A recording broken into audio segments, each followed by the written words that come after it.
में gang war की तस्वीर सामने आई है। ये हम आपको दिखा रहे हैं, ये गैंग वॉर की जो तस्वीरें हैं, अब आपको जरा तस्वीरों के जरिए भी दिखाएंगे कि कैसे दिन दहाड़े ये गैंग वॉर की तस्वीरें सामने आई। दो गुट दरअसल आमने सामने आते हैं, दिन दहाड़े ताबड़तोड़ गोलियां चलाई जाती हैं। थार सवार बदमाशों ने बाइक सवारों को टक्कर मार दी।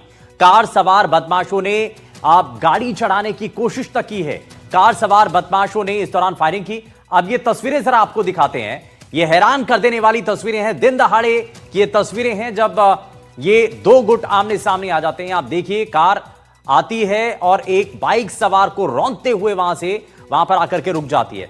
उसके बाद दोबारा से गाड़ी चढ़ाने की कोशिश होती है, लेकिन बाइक पर मौजूद वहां जो शख्स था वो फायरिंग करता हुआ दिखाई देता है। एक और सफेद रंग की गाड़ी आती है, वो भी इस दौरान उनको कुचलने की कोशिश करती है और फिर वहां से वो भागते हुए दिखाई देते हैं। तो कार सवार ने इस दौरान फायरिंग की।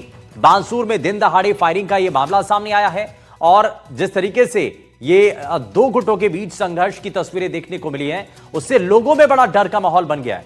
ये आप देखिए, सड़क पर ट्रैफिक चल रहा था, लोग वहां से गुजर रहे थे और जिस तरीके से वहां पर गैंगवॉर हुई, जिस तरीके से फायरिंग हुई, या अगर किसी की भी गोली लगती तो शायद बड़ा नुकसान हो सकता था, लेकिन इनको किसी की कोई चिंता नहीं थी, कोई डर नहीं था। हिमांशु हमारे सहयोगी हमारे साथ जुड़ गए हैं। हिमांशु, बताइए क्या ये पूरा मामला है और अभी तक क्या शिकायत दर्ज की गई, कौन है ये लोग, पहचान हो पाई? जी, पहले तो मैं सबसे बड़ा अपडेट दे दूं कि अभी फिलहाल मैं बानसूर थाने में ही मौजूद हूं और यहां अभी 4 जो आरोपी हैं उनको गिरफ्तार कर लिया गया है।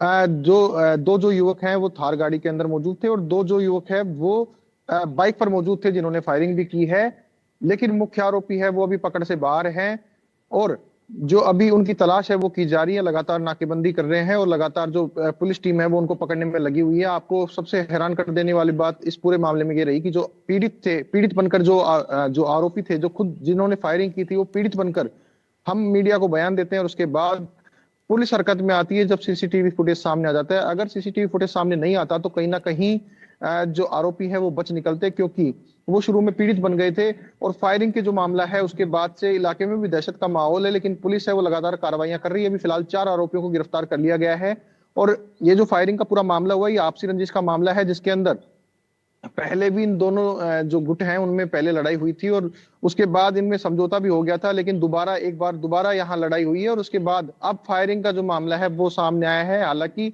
दोनों ही जो पक्ष है उनकी रिपोर्ट दर्ज कर ली गई है और हत्या के प्रयास का जो मामला है वो दर्ज कर लिया गया है। फायरिंग जो है वो दोनों तरफ से हुई थी। हिमांशु, थोड़ा सा इसके बारे में बताइए।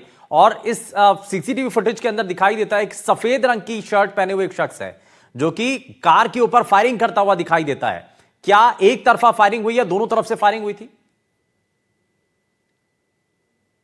जी बिल्कुल, देखिए सबसे पहले तो मैं आपको बता दूं कि जैसा कि सीसीटीवी फुटेज में दिख रहा है कि जो थार गाड़ी जब बाइक को टक्कर मारती है उसके तुरंत बाद ही जो सफेद शर्ट पहने एमपी गुजर नाम का शख्स है वो लगातार फायरिंग करता नजर आता है। उसके बाद जो थार गाड़ी में बैठे हुए बदमाश है उनकी तरफ से भी फायरिंग की गई है, ऐसा अभी तक पुलिस का कहना है। और उसके बाद जो आपस में ये जो लड़ाई हुई है, उसके बाद एक स्विफ्ट गाड़ी है वो पीछे से घूमकर आती है और बदमाशों के ऊपर गाड़ी चढ़ाने का प्रयास किया जाता है और उसके बाद जो बाइक सवार बदमाश है वो भाग जाते हैं। उसके बाद जो दोनों गाड़ियों में जो बदमाश सवार थे वो नीचे उतरते हैं, जिनके हाथ में भी दोनों हाथों में बंदूक नजर आती है और एक हाथ में उनके पास कोई हथियार होता है जिसकी मदद से वो उसके जो आरोपी दूसरे पक्ष के आरोपी थे उनके ऊपर उनकी बाइक को क्षतिग्रस्त करते हैं, उनकी बाइक में तोड़फोड़ करते हैं और उसके बाद वो मौके से फरार हो जाते हैं।